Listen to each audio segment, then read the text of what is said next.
This is a comparison between the three offerings that Nike makes for the military.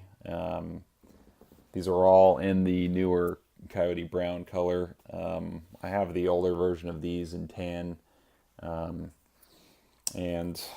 this was the original design that Nike had for military use, and it's now just called the Nike Special Field on their website.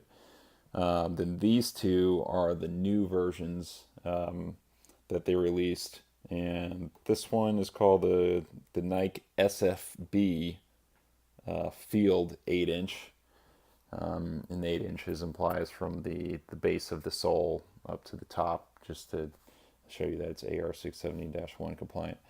And then this is the jungle version called the Nike SFB Jungle 8-inch.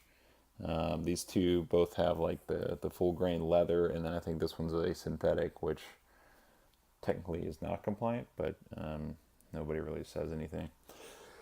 So I'll just go from the lightest, most tennis shoe like one to the most, I guess, the heaviest duty rugged one. So we'll just cover left to right. And you can see, I don't know why, but the coyote brown on this one seems like it's a lot darker than the other two.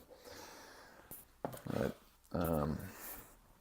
so to start, this one's based off the original. So if you ever used the original, like most people have, you already know what this one's like. And I do actually really like this one, because when you want a really lightweight option, something where it's a timed ruck march where you have to run in uniform for something, you're going to want something that's the most lightweight and tennis shoe like. And I think that the sole on this one it's really flexible. The aggressiveness of the tread is like a good all around. It's not very minimal like the Oakley Assault boot, which is almost all flat, and then it's not overly luggy. It does wear out pretty quickly on asphalt, so you can see like when it's new, it has these little nubs that come off here, and I mean they've almost all wore out after one use. But the good thing is the break-in time on this boot is incredibly fast. I mean, I wore it, actually I think the second day I ever wore it, I did like 9 miles on a ruck march, and not a single hot spot or blister. So pretty impressive. But you know, that's what you get. I mean, it's literally it's a tennis shoe with an upper. You're not going to get any like heavy duty ankle support, and the heel, I didn't have any issues. I don't know. That's about it. You know, tennis shoe like.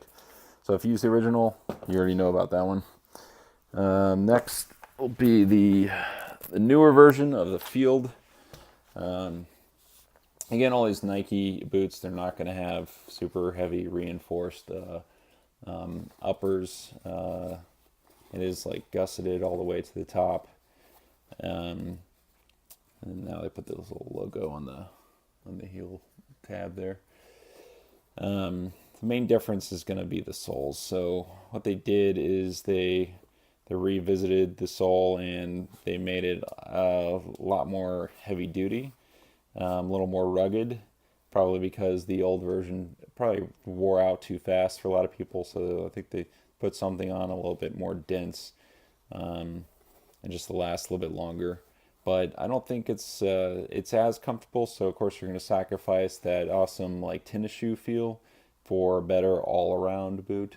And then this part they added here is supposed to aid in rope climbs, and from what I can tell, it seems like it does help. So it does like have a really good edge right here that locks in depending on what style of a hook you do with your feet.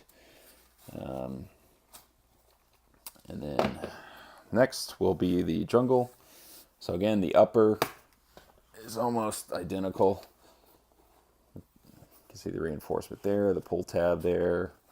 Still going to be flexible. Slightly different cut in the shape down here. It's just looks like it's stitched over top of each other there, and here there's a split. And then you get the sole, which is very different. You can see it comes up a fair amount all the way around. And then the bottom, the treading is extremely aggressive. Probably one of the most aggressive treading you can get for most off-the-shelf boots. It still has this part for rope climbing.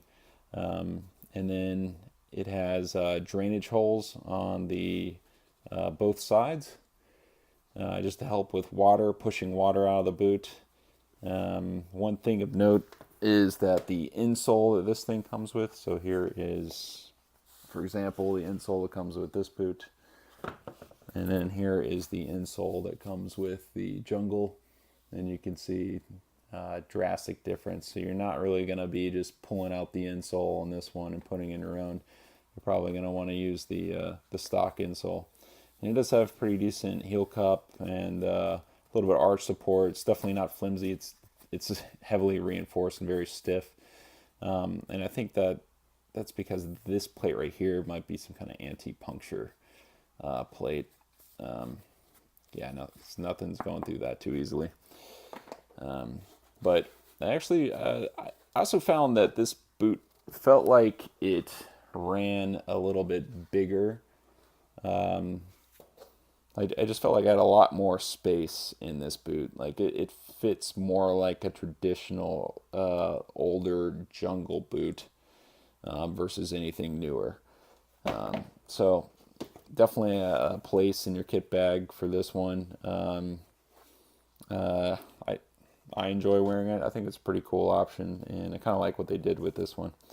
So my two favorites are actually kind of swapping between these two, but if you're just